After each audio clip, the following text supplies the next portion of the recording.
اب پاکستان کے معاملات پر آنکھ بند رکھی جائے۔ جی ہاں، جو کچھ کہا برطانوی ایوان نمائندگان نے، جس قسم کی قانون سازی کی بات ہوئی امریکی ایوان نمائندگان کے اندر، اور اس کے بعد جس قسم کی رپورٹ یورپی یونین کی آئی، وہ اس جانب اشارہ کر رہی ہے کہ اب زیادہ لمبے عرصے تک پاکستان کے معاملات پر امریکہ اور یورپ کی جانب سے آنکھیں بند نہیں رکھی جا سکیں گی، اور پاکستان میں پاکستان کی عسکری اسٹیبلشمنٹ اور موجودہ چنتخب حکومت کی جانب سے عمران خان صاحب اور پاکستان تحریک انصاف کے خلاف جو کچھ غیر آئینی اور غیر قانونی اقدامات اٹھائے جا رہے ہیں، اب زیادہ لمبا عرصہ تک اس سلسلہ کو جاری نہیں رکھا جا سکتا۔ بظاہر کچھ لوگ یہ دعویٰ کرنے ہیں کہ اس وقت بھی براہ راست طور پر کچھ اس قسم کی چیزیں ہیں، کچھ اس قسم کی ہیپننگز ہیں جو یہ ظاہر کرتی ہیں کہ شاید پاکستان تحریک انصاف کو یا شاید ان اسٹیبلشمنٹ مخالف سیاستدانوں کو ابھی پنجاب کے اندر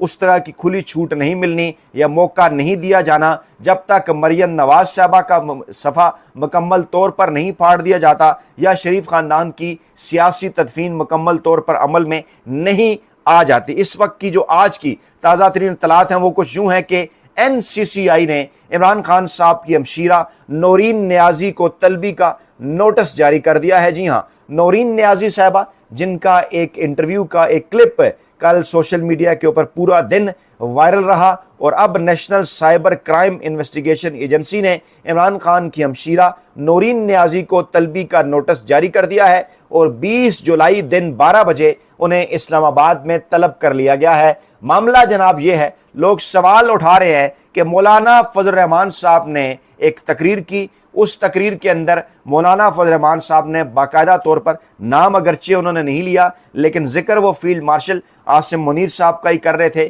کہ آپ نے ہی اگر حکومتیں بنانی اور گرانی ہیں تو پھر زیادہ بہتر یہی ہے کہ آپ وردی اتاریں، سیاست میں آئیں، سیاست کے اندر حصہ لیں، الیکشن میں حصہ لیں، دودھ کا دودھ پانی کا پانی ہو جائے گا، پتہ چل جائے گا کہ پاکستانی عوام آپ کو کتنے ووٹ ڈالتے ہیں۔ اگر آپ کو ووٹ ملتے ہیں تو ٹھیک ہے، پھر آپ پاکستان کا اقتدار سنبھال لیں، لیکن اس طرح سے نہیں چلے گا۔ پھر وہ یہ بات کرتے ہیں کہ آپ ہمیں یہ کہتے ہیں کہ جناب ہمارے جوان شہید ہو رہے ہیں، تو میں آپ کو یہ کہتا ہوں کہ آپ کے جو جوان شہید ہو رہے ہیں وہ تو ہمارے ٹیکس کے پیسوں سے تنخواہ لے رہے ہیں، ان کی تو ڈیوٹی ہی یہی ہے۔ وہ اگر سرحدوں کے اوپر شہید ہو رہے ہیں تو یہ ان کی ڈیوٹی ہے، یہ ان کا فرض ہے، انہوں نے اسی مقصد کے لیے وردی پہنی ہے۔ سوال یہ ہے کہ آپ ہمیں کیوں یہ کہہ رہے ہیں کہ ہم مسلح جتھوں کے خلاف ہتھیار اٹھائیں، ہم ان کا مقابلہ کریں؟ کیا آپ یہ چاہتے ہیں کہ آنے والی نسلوں کے لیے ہم پاکستان کے اندر تباہی چھوڑ جائیں؟ نہیں جناب، ایسا نہیں ہوگا۔ اب اتنا کھل کر مولانا فضل الرحمان صاحب کی جانب سے بات کی جاتی ہے، سوالات اٹھتے ہیں کہ جناب کہاں ہے نوٹس NCCI کا؟ مولانا فضل الرحمان کو صرف ایسا ہی نہیں بلکہ اس کے بعد چاہے عبدالغفور حیدری صاحب ہوں، چاہے جناب اس کے بعد دیگر قیادت و حافظ حمداللہ صاحب ہوں، چاہے وہ ہزارہ والے مولانا سعید قریشی صاحب ہوں، جس قسم کے بیانات ان کے آتے ہیں سامنے مولانا فضل الرحمان صاحب کی حمایت میں، اور ساتھ یہ بھی کہا جاتا ہے کہ اس پر کس قسم کی معافی، مولانا فضل الرحمان تو بالکل آئین اور قانون کے مطابق بات کر رہے ہیں۔ اس پر پھر جو اعتراض سامنے آتا ہے خواجہ آصف کا یا دیگر سیاسی جماعتوں کا، اس میں بھی بڑا ڈر کر مولانا فضل الرحمان صاحب کے حوالے سے بات کی جاتی ہے کہ کہیں مولانا فضل الرحمان صاحب ناراض نہ ہو جائیں۔ رانا ثناء اللہ صاحب موصوف کل ٹیلی ویژن پر بیٹھتے ہیں، وہ بھی بڑی ڈری سی گفتگو کرتے ہیں اور مشورہ دیتے ہیں کہ فضل الرحمان صاحب کو اس بیان کے اوپر معذرت کرنی چاہیے، لیکن سوال اٹھتا ہے کہ وہاں پر یہ ادارہ national cyber crime investigation agency وہاں پر یہ کیوں حرکت میں نہیں آتا؟ اور نورین نیازی صاحبہ کے اس بیان کے اوپر جس کے متعلق کہا جا رہا ہے کہ انہوں نے اس جو ہے وہ اس ادارے کو بھی اور جو انٹرویو دینے والے صاحب تھے انہیں بھی انٹرویو جنہوں نے ان کا لیا ان کو بھی انہوں نے بتا دیا تھا کہ یہ انٹرویو نشر نہیں ہونا چاہیے۔ ان صاحب نے بھی اپنے ادارے میں بتا دیا تھا انٹرویو نشر نہیں ہوتا، اس میں سے کلپ نکلتا ہے، سوشل میڈیا کے اوپر وائرل ہوتا ہے، مولانا فضل الرحمان صاحب کا معاملہ پیچھے چلا جاتا ہے، یہ معاملہ بظاہر سامنے آ جاتا ہے اور کہا جاتا ہے کہ سوشل میڈیا پر اداروں کے خلاف جھوٹے اور تضحیک آمیز بیان کی تشہیر کی گئی ہے۔ عدم پیشی پر یہ سمجھا جائے گا کہ آپ کے پاس اپنے دفاع میں پیش کرنے کو کچھ نہیں ہے۔ دوسری بڑی خبر جناب جاوید ہاشمی صاحب کے حوالے سے سامنے آتی ہے۔ جاوید ہاشمی صاحب بھی مسلسل بات کر رہے ہیں فیلڈ مارشل عاصم منیر صاحب کے حوالے سے بھی، پاکستانی فوج کے سیاسی کردار کے حوالے سے بھی، اور پھر چند دن پہلے آپ نے ویڈیو بھی دیکھی، کل ہی کی بات ہے، کیسے ان کے گھر کی بجلی کاٹ دی گئی، وہاں پر پولیس کے چھاپے پڑے اور پھر ان کے دامادوں کے اوپر پرچوں کی خبریں آئیں، ان کے اوپر پرچوں کی خبریں آئیں، دامادوں کی گرفتاری کی خبریں آئیں، ملازمین کی گرفتاری کی خبریں آئیں۔ آج یہ خبر آئی کہ ملتان میں سینئر سیاستدان جاوید ہاشمی صاحب کے خلاف بجلی چوری کا مقدمہ درج کر لیا گیا ہے، یعنی اسکرپٹ یہ ابھی تک نہیں بدل سکے، اسکرپٹ وہی پرانا ہے برسا برس کے، جب آپ نے اپنے سیاسی مخالفین کے خلاف کسی قسم کی کوئی بھی کارروائی کرنی ہوتی ہے تو آپ کے پاس اسی قسم کے جناب ہتھ کنڈے ہوتے ہیں، اور جاوید ہاشمی صاحب اور ان کے 2 دامادوں کے خلاف بجلی چوری کے مقدمات درج کر لیے گئے ہیں، اور حکام کی جانب سے جاوید ہاشمی صاحب کے گھر کی بجلی تو ہفتے کی شام ہی کاٹ دی گئی تھی۔ یعنی یہ 2 بڑی ڈیولپمنٹ آج چھٹی کے دن کی ہیں جو کہ اس وقت سوشل میڈیا کے اوپر جن کے اوپر بات ہو رہی ہے، اور پھر وہ معاملہ جو کہ ذرا پسے پش چلا گیا تھا، جی ہاں، انمول عرف پنکی کا، اس میں بھی کل آپ کو یاد ہوگا کہ اس مزدور صحافی نے آپ کو کہا تھا کہ دباؤ بڑھایا جا رہا ہے اور کچھ نئی گرفتاریاں بھی منظر عام پر آئیں گی، اور اب آج ہی یہ اطلاع بھی آ گئی کہ پنکی کا بھائی کراچی سے گرفتار کر لیا گیا ہے۔ جی ہاں، اطلاع یہ آئی کہ پنکی صاحبہ کا بھائی انمول اور پنکی، جن کا بڑا نام رہا سوشل میڈیا کے اوپر، ان کی گرفتاری، پھر ان کی پیشی، اب یہ کہا جا رہا ہے کہ ان کے بھائی کامران کو پولیس نے کراچی سے گرفتار کر لیا ہے، ان سے 2 کلو گرام سے زائد اعلیٰ معیار کی چرس، آدھا kilo gram ice, 1 mobile phone, purse, قومی شناختی کارڈ، نقد رقم، اور کہا جا رہا ہے کہ وہ کراچی کے مختلف علاقوں میں چرس، آئس اور ہیروئن کی سپلائی کرتے تھے، نوجوانوں کو آئس اور ہیروئن کے نشے کی جانب وہ راغب کرتے تھے، اور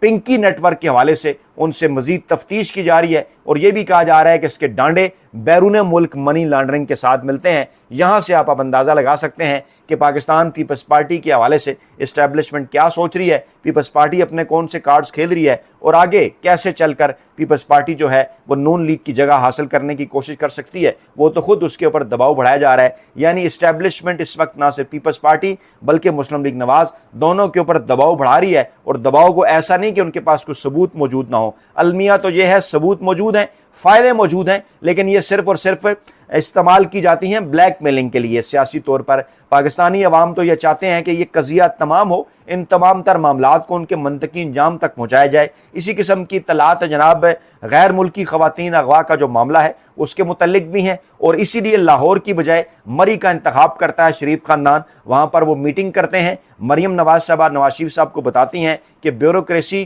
اور اسٹیبلشمنٹ اس طرح سے رسپانس نہیں کر رہی جیسے ماضی میں کر رہی تھی، بلکہ بیوروکریسی تو اب براہ راست کہیں جو ہمارے احکامات ہیں وہ بھی نہیں مان رہی، اپنی مرضی سے کام کر رہی ہے۔ ایسا جب بھی ہوتا ہے، پاکستان کی تاریخ ہمیں یہ بتاتی ہے کہ جب بیوروکریسی خاص طور پہ پنجاب کی سیاسی حکمرانوں کی بجائے براہ راست احکامات لینا شروع کر دیتی ہے عسکری اسٹیبلشمنٹ کا، تو اس کا مطلب یہ ہوتا ہے کہ ان سیاسی حکمرانوں کا پتہ صاف کر دیا گیا ہے، انہیں مکمل طور پر فارغ کرنے کا فیصلہ کر لیا گیا ہے، اور اسی قسم کے حالات پنجاب کے اندر پیدا ہو چکے ہیں، اور ان حالات سے آگاہی کل مریم نواز صاحبہ نے میاں نواز شریف صاحب کو دے دی ہے۔ شہباز شریف صاحب کے اوپر جو میاں نواز شریف صاحب کا گلہ تھا یا جو غصہ تھا، انہیں یہ کہا گیا کہ آپ اسٹیبلشمنٹ کے ساتھ معاملات بہتر بنانے کی کوشش کیوں نہیں کر رہے؟ ہم نے کئی ساری قربانیاں دے کر آپ کو آگے کیا، آپ کو وزیر اعظم بنایا، لیکن کئی معاملات کے اندر آپ جہاں اسٹیبلشمنٹ کی تعریف بھی کرتے ہیں، انہیں ہر موقع کے اوپر آگے بھی رکھتے ہیں۔ کیا وجہ ہے